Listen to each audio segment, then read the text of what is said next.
Hello friends, welcome to my channel. কেমন আছো তোমরা সবাই? আমরা খুব ভালো আছি। আর আজ হলো শনিবার, তবে আজকে না আমার সকালটা একটু লেটেই শুরু হয়েছে। আসলে ছেলের তো আজকে স্কুল নেই, ছুটি। আর দেবাশিসও বললো খেতে আসবে, তাই আমি একটু লেটেই উঠেছি। আর উঠেই আগে স্নান করে নিয়েছিলাম, দেন একটু ঘরগুলো একটু পরিষ্কার করে নিচ্ছি। আসলে দুদিন ধরে না ডাস্টিংটা ঠিক করা হয়নি। আর এখানে কাজ চলছে, তো তো প্রচণ্ড ধুলো জমে যাচ্ছে সব জিনিসের উপর। তো আগে আমি ডাস্টিংটা করে নেব, দেন আমি রান্না শুরু করব। তো চলো কাজগুলো করে নিই। আর আজকে সারাদিন কি কি করছি সবটাই তোমাদের সাথে শেয়ার করব। তো পুরো ব্লগটা দেখতে থাকো। আর এই ব্লগের আমি আজকে তোমাদের সাথে একটা দারুণ রেসিপিও শেয়ার করব। তো চলো দেখতে থাকো।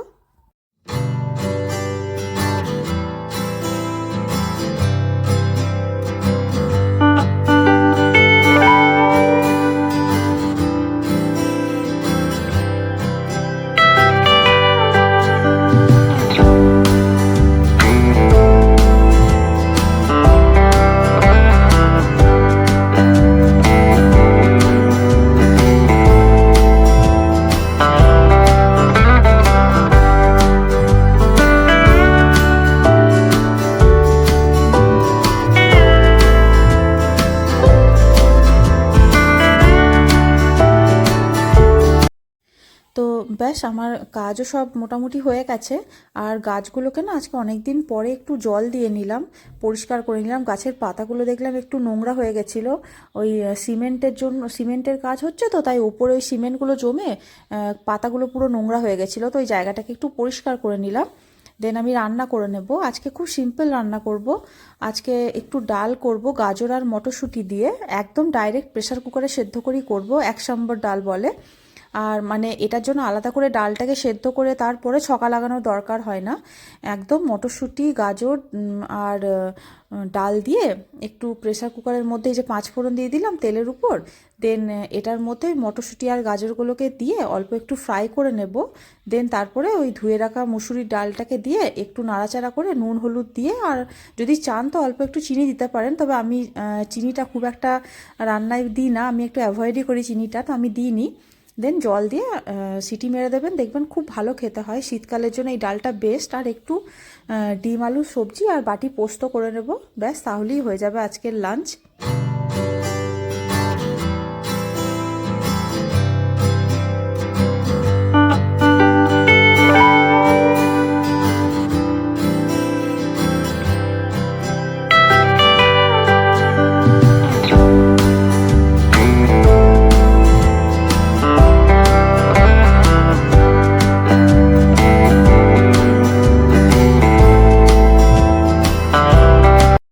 আর রান্না তো আমার হতেই থাকছে একদিকে। আর এদিকে দেখো ছেলের কে একটু ড্রয়িং করাতে বসেছি। আসলে ছেলে না আজকে তো ওর স্কুল ছুটি, আর ও না খুব বোর হয় একা একা, যে কি করবে ও খুঁজে পায় না। তো বারবার আমার কাছে আসে আর বলে, মা আমার সাথে খেলো বা আমার সাথে কিছু করো। তো আমি ওকে কি করলাম, এই একটা অ্যাক্টিভিটি বই আছে, এটা ওদের স্কুলেরই বই। তো ম্যাম বাড়িতে দিয়েছিল প্র্যাকটিস করার জন্য, তো আমি ওইখানেই এইটা বললাম, তুই লাইনগুলোকে ট্রেস কর আর কালার কর, তাহলে ও কি বিজি থাকবে, আর ওর সাথে আমারও বসা হবে একটু। তো আমার মনে হয় বাচ্চাদের এই ধরনের অ্যাক্টিভিটি না করানো উচিত।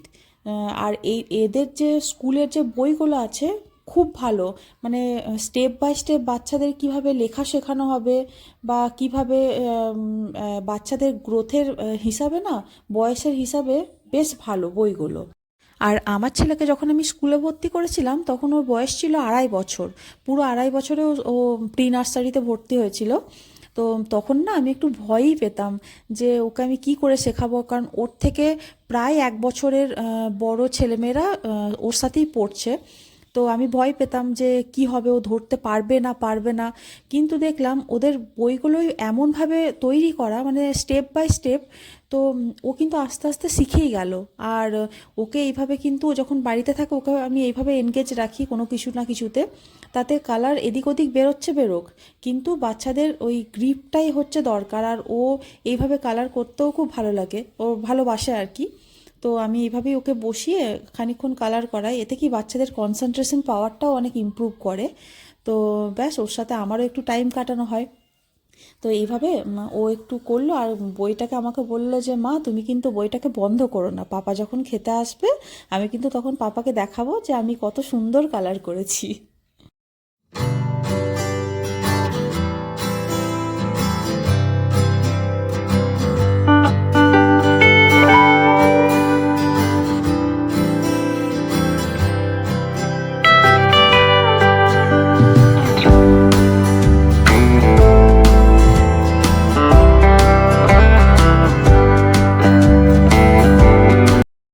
তো চলো, আজকে তোমাদের সাথে আমি একটা শীতকালীন অসাধারণ একটা রেসিপি শেয়ার করতে চলেছি।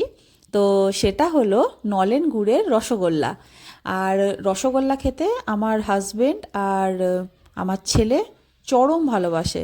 কিন্তু সত্যি কথা বলতে কি, সব ভালো মথুরাতে, কিন্তু না মনের মতন মিষ্টি পায় না। আর এই নলেন গুড়ের মিষ্টি তো মানে নলেন গুড় ব্যাপারটাই তো কেউ জানে না এখানে, যে নলেন গুড় জিনিসটা কী। তো দুর্ভাগ্যবশত আমরা দোকানে কিনে খেতে পারি না, তাই আমাদেরকে বাড়িতেই বানিয়ে খেতে হয়। আর এই গুড়টাও যেহেতু এখানে কিনতে পাই না, তাই এটা অনলাইনে আমি অর্ডার দিয়ে আনিয়েছিলাম।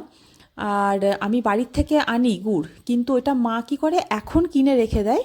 আর আমি যখন গ্রীষ্মকালে যাই তখন আমি নিয়ে আসি। তো ও কিন্তু গ্রীষ্মকালে ওই গুড়টা খেয়ে ওই ওই টেস্টটা আসে না, শীতকালে খেয়ে যে টেস্টটা আসে। তো দেখো আমি প্রথমে ছানাটা কেটে নিয়েছি। আর এটার জন্য আমি ভিনিগারের মধ্যে, এক ঢাকনা ভিনিগারের মধ্যে অল্প একটু জল মিশিয়ে আগে আমি দুধটা দিয়ে ছানাটা কেটে নিয়েছি। আর এবার এই রুমালের মধ্যে ভালো করে ছানাটাকে মুড়িয়ে আমি কলের মুখের মধ্যে বেঁধে টিপে রেখে দেবো, যাতে জলটা পুরোটাই বেরিয়ে যায়। আপনারা যদি চান কোনো ভারী কিছুকে এর উপর চাপিয়েও রেখে দিতে পারেন। তবে আমি এইভাবে কলের মুখে রুমালটাকে প্রায় ওই 1-1.5 ঘন্টা মতো বেঁধে রেখে দিয়েছিলাম। আর এই দেখো ছানাটা কি সুন্দর, একদম পুরো জল শুকিয়ে গেছে। আর এবার এই ছানাটাকে একটা প্লেটের মধ্যে নিয়ে আমি ভালো করে মেখে নেব। আর এই রসগোল্লা বানাতে না ছানাটার মাখার উপরেই কিন্তু আসলে নির্ভর করে। এই ছানাটাকে যত ভালো করে মাখা হবে মিষ্টিগুলো তত ভালো হবে, আর মিষ্টিগুলো ফেটে যাবে না। তো আমি প্রথমে ভালো করে এটাকে মেখে নেব। এই হাতের যে থামটা আছে, এই থামের হেল্প নিয়ে ভালো করে এই ছানাটাকে মেখে নিতে হবে। আর প্রায় 10-15 মিনিট ধরে কিন্তু এই প্রসেসটা করতে হবে।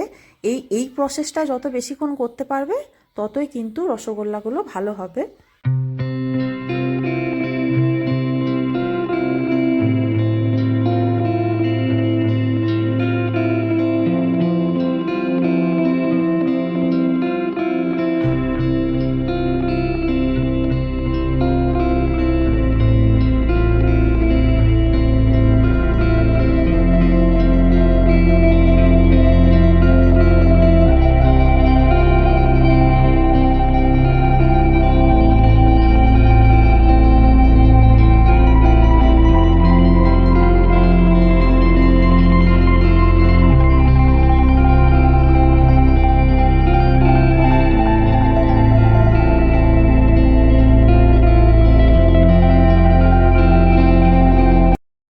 তো দেখতেই পাচ্ছেন আমার কিন্তু একদম ছানাটা মাখা হয়ে গেছে। আর এবার কোশ্চেন হলো যে কি করে আমি বুঝবো যে ছানাটা মাখা হয়ে গেছে। সেটা হলো যখন এইভাবে ছানাটাকে দেখছেন আমি ঘোরাচ্ছি আর প্লেটের মধ্যে, কিন্তু ছানাটা প্লেটের মধ্যে চিটিয়ে লেগে যাচ্ছে না।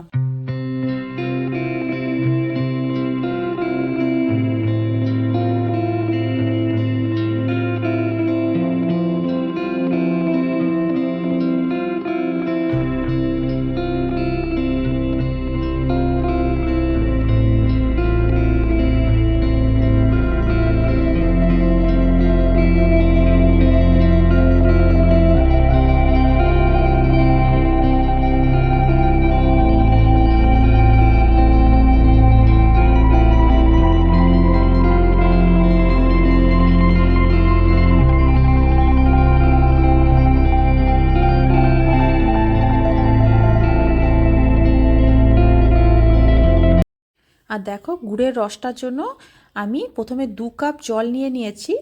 আর ওর মধ্যে 1 কাপ গুড় দিয়ে ভালো করে 10 থেকে 15 মিনিট ফুটিয়ে নেব। আর আপনারা চাইলে এর সাথে একটু চিনিও অ্যাড করতে পারেন, কিন্তু আমি কিন্তু চিনি অ্যাড করিনি, আমি সম্পূর্ণটাই গুড় দিয়েই করেছি। তো ব্যাস এবার ভালো করে ফুটে গেলে দেন ওই ছোট ছোট বলগুলোকে ওটার মধ্যে রসের মধ্যে দিয়ে ভালো করে কিন্তু ফুটিয়ে নিতে হবে।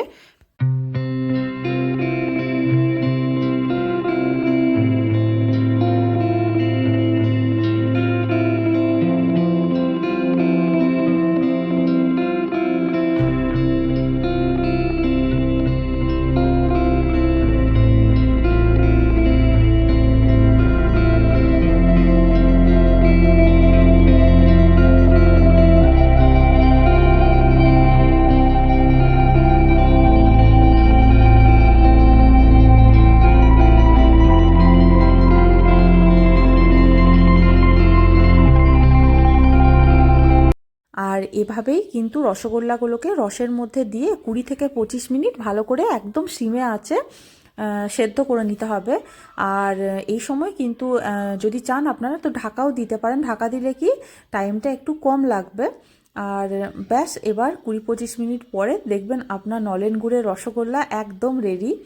আর সত্যি কথা বলতে কি এটার টেস্টটা যে কি অসাধারণ হয়েছিল সেটা তো আমি ফোনে এইভাবে বলতে পারবো না। সেটার জন্য আপনাদেরকে অবশ্যই ট্রাই করতে হবে একবার। তো অবশ্যই একবার কিন্তু ট্রাই করবেন আর আমাকে বলবেন যে কেমন হলো রেসিপিটা আর আপনাদের কেমন লাগলো।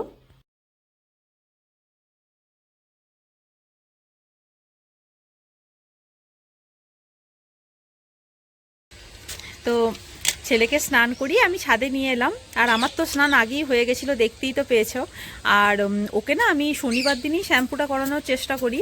আসলে রবিবার দিন কি হয় না, ছুটির দিন তো তো উঠতেও লেট হয়ে যায়। তো ওই জন্য ওকে স্নান করাতে গেলেও অনেকটা লেট হয়ে যায়, তো হয়ে ওঠে না, ও ঠান্ডা লেগে যায়। তাই আমি আজকেই করিয়ে দিই। আজকে আরাম করে আমরা ওকে ছাদে নিয়ে এসে বেশ রোদ দিয়ে চুলটাও শুকিয়ে যাবে। তো ব্যাস এইভাবেই হয়ে যাবে। ওর চুলটা শুকিয়ে গেলে দেন আমি ওকে ঘরে নিয়ে গিয়ে খাইয়ে দেবো, তারপর আমিও খেয়ে নেব। আর আমার রসগোল্লার রেসিপিটা তোমাদের কেমন লেগেছে সেটা কিন্তু অবশ্যই আমাকে কমেন্টে জানিও। আর আমার ব্লগগুলো তোমাদের কেমন লাগছে সেটাও জানিও। যদি ভালো লাগছে তাহলে প্লিজ আমার চ্যানেলটাকে একটা সাবস্ক্রাইব করে দিও আর আমার ভিডিওগুলোতে একটা করে লাইক করে দিও। আবার দেখা হচ্ছে নেক্সট ব্লগে। ততক্ষণের জন্য ভালো থেকো, সুস্থ থেকো। Bye bye. See you.